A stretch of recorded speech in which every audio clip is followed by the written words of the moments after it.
সুপ্রভাত বন্ধুরা, কেমন আছেন সবাই? নিশ্চয়ই ভালোই আছেন। শ্যামলিজ লাইফস্টাইলে আবারও একটা নতুন ব্লগে আপনাদের সকলকে সুস্বাগতম। এদিকে সকাল সকাল ঢুকে গেছি রান্নাঘরে। এই যে বাচ্চাদের তো স্কুল পাঠাতে হবে, তার জন্যই তোড়জোড় হচ্ছে।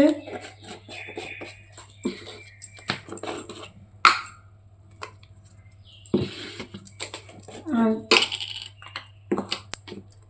একটু বাটি চচ্চড়ি বানিয়ে নিচ্ছি সকাল সকাল টিফিনের জন্য। আমার না গলাটা ধরে রয়েছে, আর কিছু মনে করবেন না।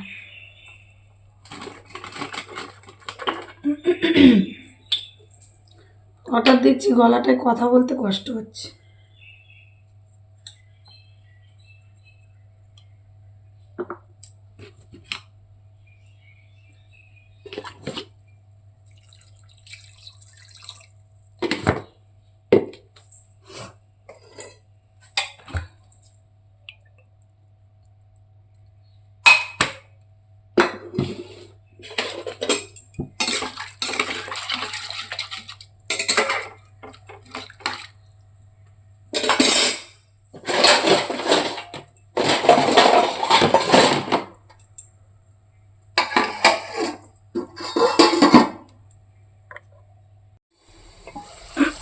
এই যে এদিকে আমার তরকারিটা হয়ে গেছে।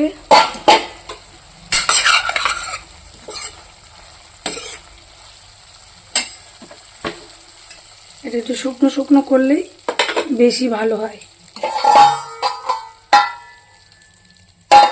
আর এই তরকারিটা না মাইক্রো ওভেনে করলেও খুব ভালো হয়। এইভাবে একটু জলটা কম দিতে হবে। আর এই যে দিয়ে পরোটা করে নিচ্ছি সেম পদ্ধতিতে। আর একটু পাতলা পাতলা করে আলু কাটতে হবে, কেটে যখন মাইক্রো ওভেনে করা হবে আর কি।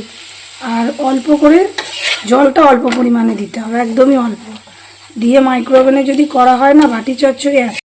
এদিকে স্কুল থেকে এসে সকালে টিফিন খেয়ে চলে এসেছি বিছানা গোছাতে। মোটামুটি বিছানাটা গোছানো হয়ে গেল। এবার রান্নাঘরে ঢুকতে হবে।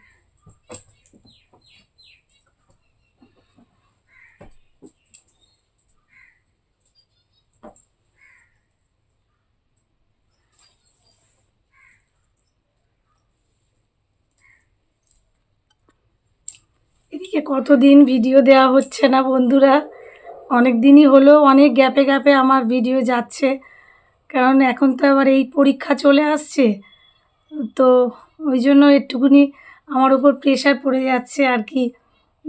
বাচ্চাদের একটু পড়ানোর দিকে একটু বেশি নজর দিতে হচ্ছে, তো ওই কারণেই আর কি। আমি তো দুপুরবেলা বসি এডিটিং করতে, তো ওই সময়টায় একটু পড়াশোনারও কাজ চলছে।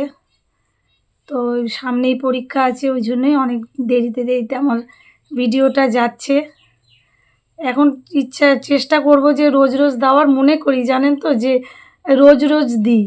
আমার তো এটা চ্যানেলে ক্ষতি হচ্ছে রোজ রোজ না দিলে, কিন্তু বিশ্বাস করুন আমি না পেরে উঠছি না যেন। মানে এত প্রেশার, মানে আমার কাজের প্রেশার নয়, বাড়িতে কোনো কাজের নয় আমার, যে কাজের জন্য করতে পারছি না এরকম কিছু ব্যাপার নয়। অ্যাকচুয়ালি বাচ্চাটাকে পড়াই তো আমি, আমার ছোটোটাকে, ওই জন্যই আর কি। পড়াশোনার তো সামনেই পরীক্ষা চলে আসছে, তো আগে থেকে তো পড়ার, মানে পরীক্ষার আগে থেকে তো প্রিপারেশান না নিলে বুঝতেই পাচ্ছেন পরীক্ষার সময় পড়াতে গেলে খুব অসুবিধা। মানে মুখস্থগুলো করানো খুব অসুবিধা, মানে ওর উপর বেশি চাপ পড়ে যাবে। ওই জন্যে এখন অনেক দিনই মাঝে মাঝে গ্যাপ চলে যাচ্ছে, ভিডিও বানাতে পারছি না, বা ভিডিও বানালেও আবার এডিটিংও হচ্ছে না, অনেকটা টাইম লাগে তো এডিটিং করতে। যাই হোক, আমি চেষ্টা করব যে আপনাদের দিতে, মানে পরপর ভিডিও দিতে চেষ্টা করব। দেখা যাক কী হয়। চলুন কাজে লাগি। হ্যাঁ,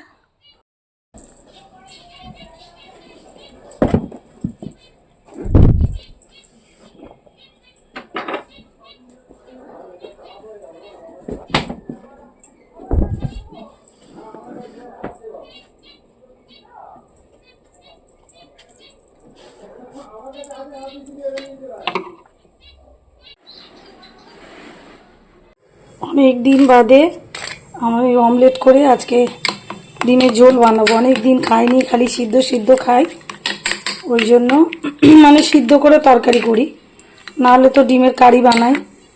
আজকে আর ভাবছি একটু অমলেটই বানাবো, অমলেট করে তরকারি করব, সেই কারণেই ডিম দিয়ে করে নিয়েছি।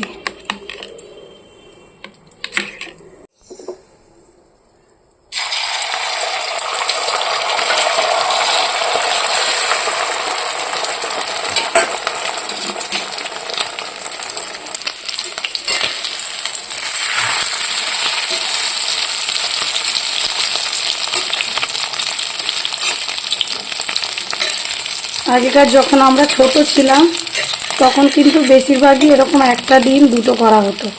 এটা যেমন দুটো ডিমকেই দুটো মানে একটাই খেতে হয়, এতটাই ছোট। কিন্তু আগেকার ডিমগুলো বড় ছিল। আমরা যখন ছোট ছিলাম ডিমের বোধহয় সাইজটাই বড় ছিল।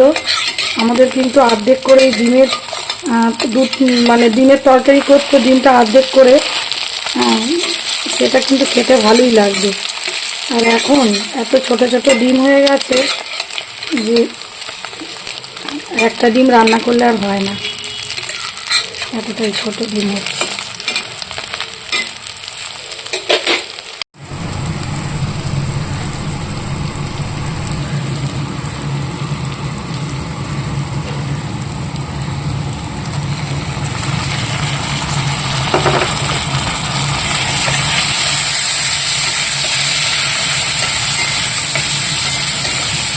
আগেকার মায়েরা ডিমের তরকারি আর যে কোনো রান্না করতো তার একটা আলাদা স্বাদ ছিল। আমরা যতই তেল মশলা বেশি দিয়ে রান্না করি, তখন কিন্তু কম তেলেই রান্না করতো, কিন্তু তার একটা আলাদা স্বাদ ছিল। এখন আর সেই টেস্টটা পাই না, যতই নিজেই করি। মা এখনও করে রান্না, কিন্তু আগের মতো টেস্ট নেই। আসলে জিনিসগুলোই এখন এত ভেজাল হয়ে গেছে যে আগের মতন আর টেস্ট হচ্ছে না, চেষ্টা করলেও হচ্ছে না। আমার মা এখনও রান্না ঠান্না করে, ভাইয়ের বউ আর মা মিলেই রান্নাটা করে, কিন্তু খাই আগের মতো না, সেই টেস্টটা যেন আসছে না। সেই ছোটোবেলায় একটা আলাদা টেস্ট ছিল।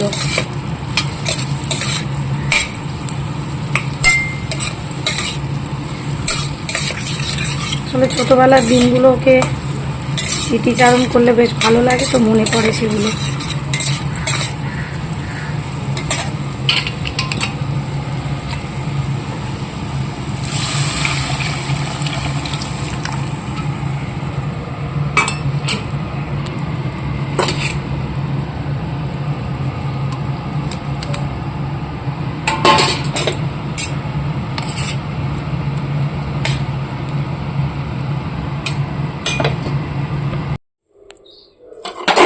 এদিকে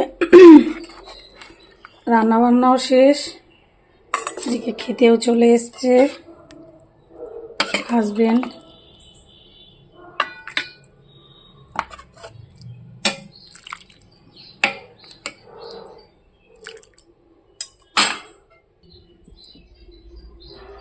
এই হচ্ছে আজকে লাঞ্চের মেনু হয়েছে। এই যে ঝিঙে আলু সিদ্ধ দিয়েছি আর এই ডিমের ঝোল।